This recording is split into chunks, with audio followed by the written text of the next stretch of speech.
Hello, guys. What's going on? Happy Saturday.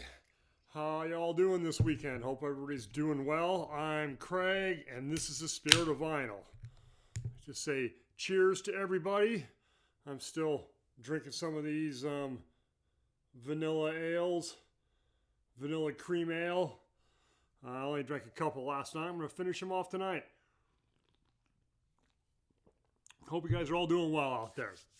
All right, so what I'm going to do today is I hit discogs, hit my random item button, and came up with some records to show from my collection that I may or may not have shown before. So, so that's what I'm going to do today. So, we're going to get started. I'm going to show, here we go. This is my copy of Blizzard of Oz, Japanese pressing. Still has the Obi on it. 1980 Jet Records press. It's an OG, as you can see. Very nice copy that I have here. I have the, here's the insert for it. Here's the front and the back. It opens up. It's got all the stuff with it. And has this insert here, which is essentially like I used Google Lens one time to read this. It's kind of like a fan club type of thing for the record company. You can join and fill out, and talks about that. And there's the Jet Records label on there. As you can see, very nice copy. I'm really glad to have this Japanese press of this record. This is one of the ones that was found in my dumpster find. And what can be said about Blizzard of Oz? I mean, we all know it. It's, a classic Ozzy, first solo record after he leaves Black Sabbath. So, I mean, what can you say about that? So, all right, next up, this is Unleashed Memories by Lacuna Coil. There's the back of it right there, track listing. I do really like this record. If you're not aware of Lacuna Coil, they're sort of a gothic metal outfit. They're Italian, if I remember correctly. This is a 2024 repress. It says 2001, 2024. So this is a 2024 repress from a 2001 album. Came with this insert. Looks like there's 6 people in the band. There's Christina right there. She's the lead singer. Just a very cool band. Like I said, kind of a gothic metal band. It's on a sort of a blue and gray vinyl. So this is one that my wife bought me for Father's Day. Must have been in 2024. And I really do enjoy it. And I have one other of theirs. And they're a band that I can pop on and play and listen to.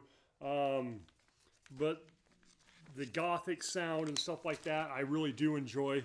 But they're not like a top 10 band for me or anything like that. But just really cool music, though. I do recommend them. So, all right, let's see what else Discogs showed us.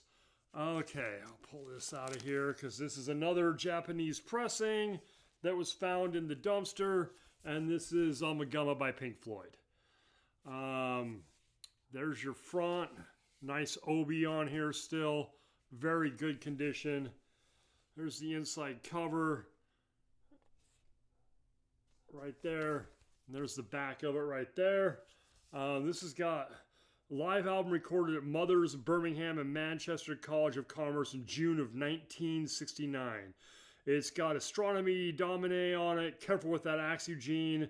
Side 2 is Set the Controls for the Heart of the Sun and A Saucer Full of Secrets. And then there's the studio album. Side 3, Richard Wright, Sisyphus, parts 1 through 4.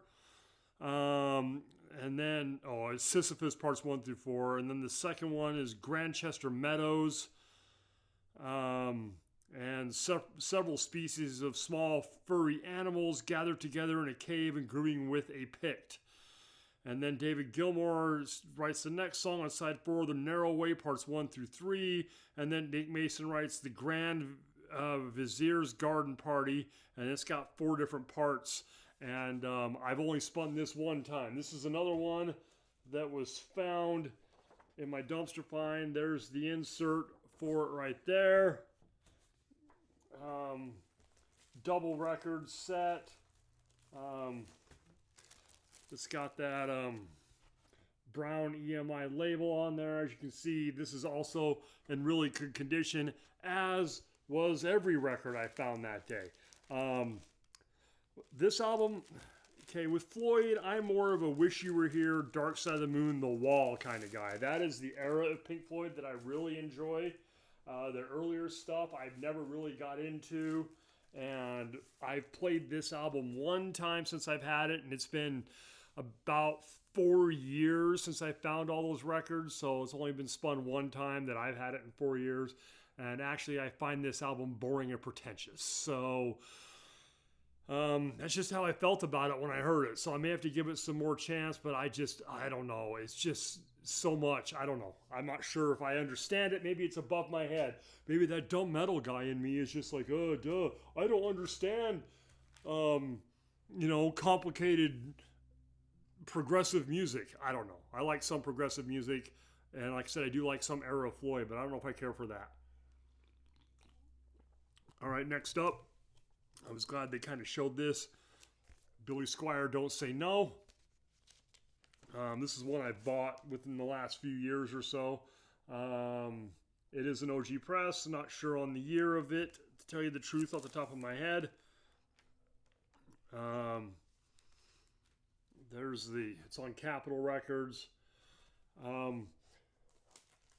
It's from the 80s. It does have a barcode. And I say original press. I'm not sure if it's an original press, but I know it's from that era of time. My old ass eyes will not allow me to read this tiny writing at the bottom here to tell me what year this thing is.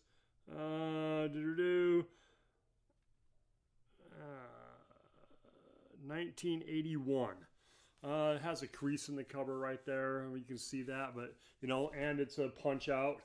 Don't really care. I had to buy this record. One of the reasons that I am into music and the reason I sit here and talk about records is because of Billy Squier.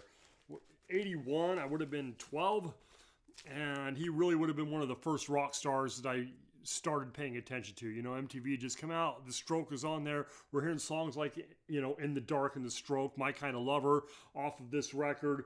And I've always really dug his guitar work and everything else. One of the first people I got into when it came to rock music was Billy Squier. He's right up there in those early days for me, as when I was listening to Kiss and I started being introduced to music that necessarily wasn't what my parents were playing on the radio.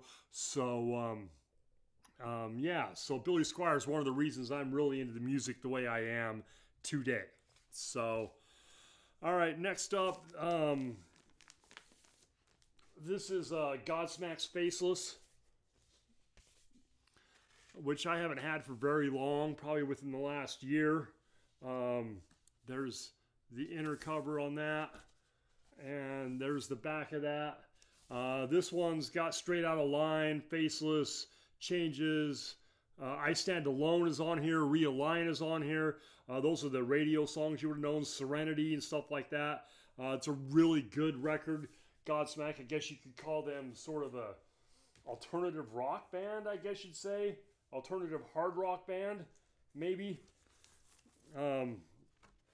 Black vinyl, pictures of the band in the labels on each side. So, double record, 45. So, sounds really good, pressed really well. If you're into Godsmack and you haven't picked any of these up yet, I could recommend this pressing. Let's see here. Not sure what year. I know, let's see here. 2024 pressing of the 2003 records. So these 2024 presses, like I said, they're on 45. It does sound really good. They did a really good job of it. Other than, you repress a record like that, it's almost 20 years old. There's no extra stuff. There's no inserts. Wasn't any cool picture sleeves or anything like that. but it sounds great. And, you know, taking it and putting these early 2000s and late 90s records and putting them on 45, in my opinion, is a very good idea, because a lot of them were longer because it was the CD era, and I feel like they should put them on 45 as a 45 RPM, so you can create some more space and add some depth or whatever. All right, next up is Blondie's Plastic Letters. This is a black chrysalis pressing there. Boy, I'm not sure on the year on this for sure. I think this is their second record, if I remember correctly.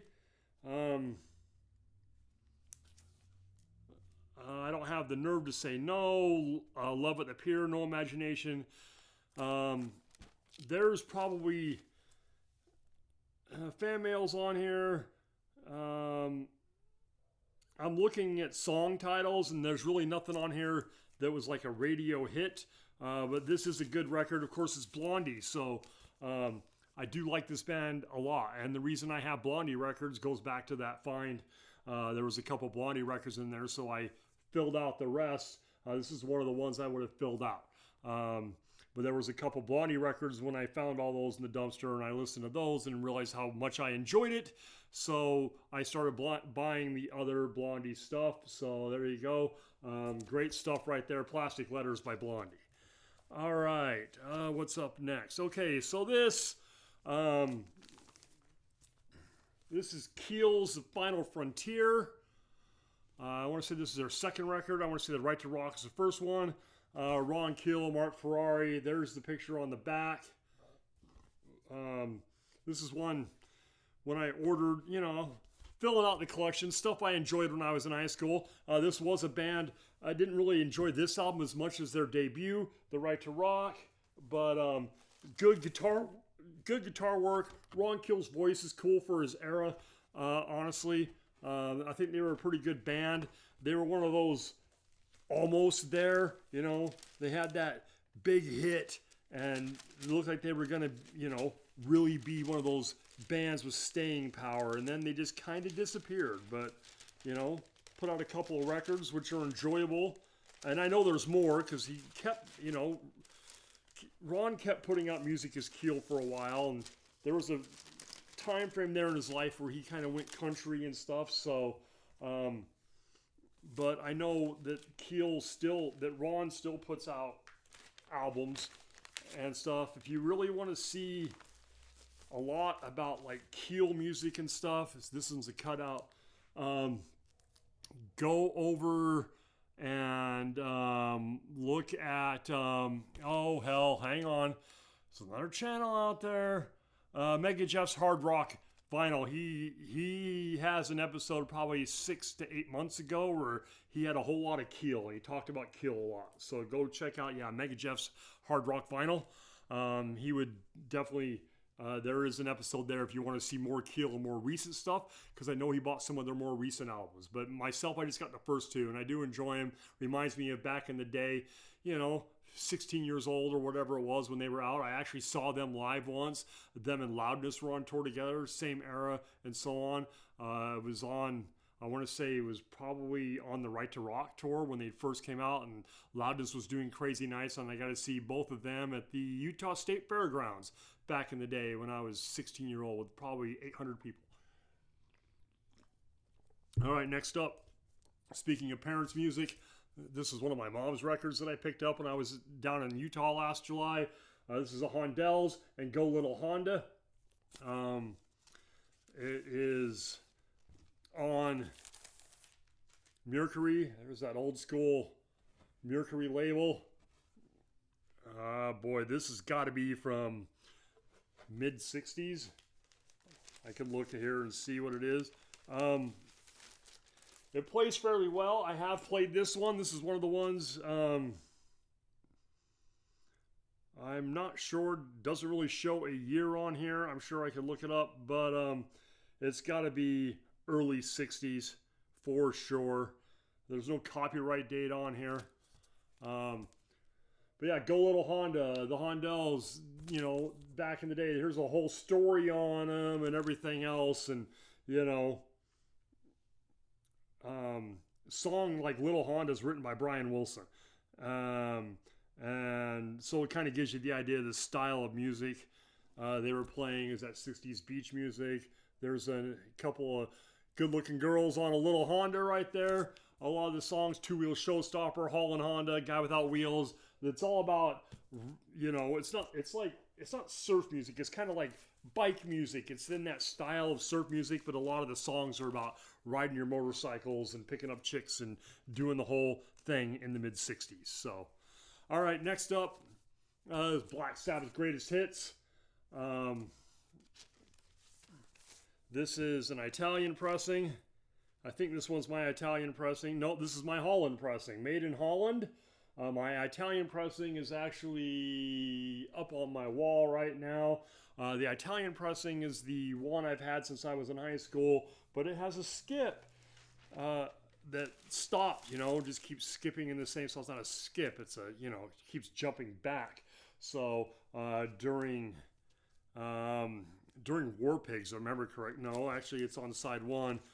During NIB, there's a skip that holds the song. You got to kind of tap the needle. So when I saw this in the record store here sometime mid last year, I had to buy it to replace it. So Black Sabbath Greatest Hits. This has got Paranoid, NIB, Changes, Sabbath Bloody Sabbath, Iron Man, Black Sabbath, War Pigs, Laguna Sunrise, Tomorrow Dream, and Sweet Leaf. Great compilation record that's only import.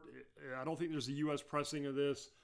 Excellent, cool front cover. This is a great album to throw on if you want to get a little taste of Sabbath from a lot of different, that early stuff. So, and finally, the last one on the list for today is Rainbow's Bent Out of Shape.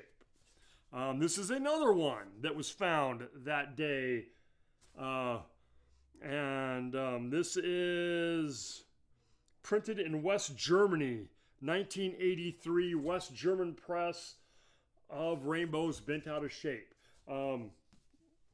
It's got, there's the inner sleeve. It's got A and B on it with the lyrics and stuff. This is Joe Lynn Turner's era of Rainbow, the Joe Lynn Turner era of it, and the main thing for me on this is the song Street of Dreams. That was a pretty decent hit back in, like I said, this album came out in 1983, so I'd have been 14 years old at the time, and I just remember Street of Dreams being, I had a compilation record, had it on there. I just loved that song. I do love this record. This is one of my favorite Rainbow albums.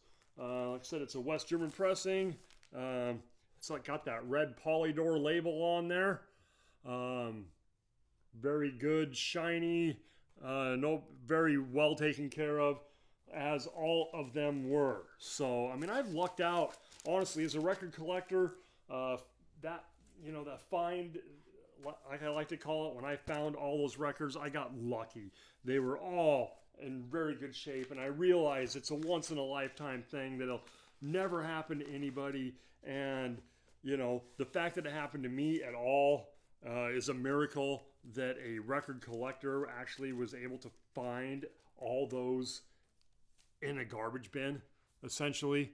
So, I feel very lucky to have those records. And that's what kind of started this channel. I got all those records and I wanted to talk about those records. And I've kind of gotten away from that, from talking about the records like this and like the Japanese presses I showed earlier that were found that day, and trying to tell that story. And I've kind of gone away from that. So I'm trying to kind of get back to that. I'm not sure how to go about that.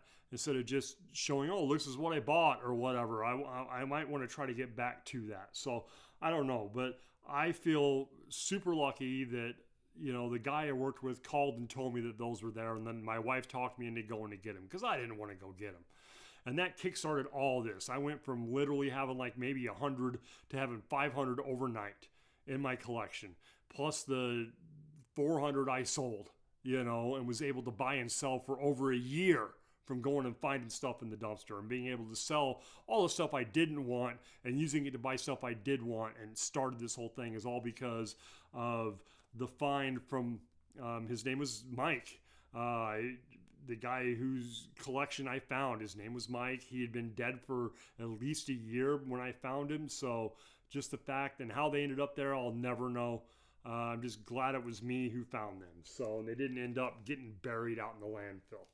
Because I've been to that landfill. I'm there all the time. And I'll tell you what, it's no place for vinyl records. It's no place, good vinyl resting place for vinyl records. So, all right, so that's pretty much it. Just some random stuff on a Saturday. I'm going to drink these beers and listen to some music. I don't know if anybody saw what I did yesterday. So it's Lamb of God weekend. So I'll be jamming that out with the new Lamb of God album I picked up yesterday. So that's going to be the big thing I'll be doing tonight, is listening to some more Lamb of God. So, all right.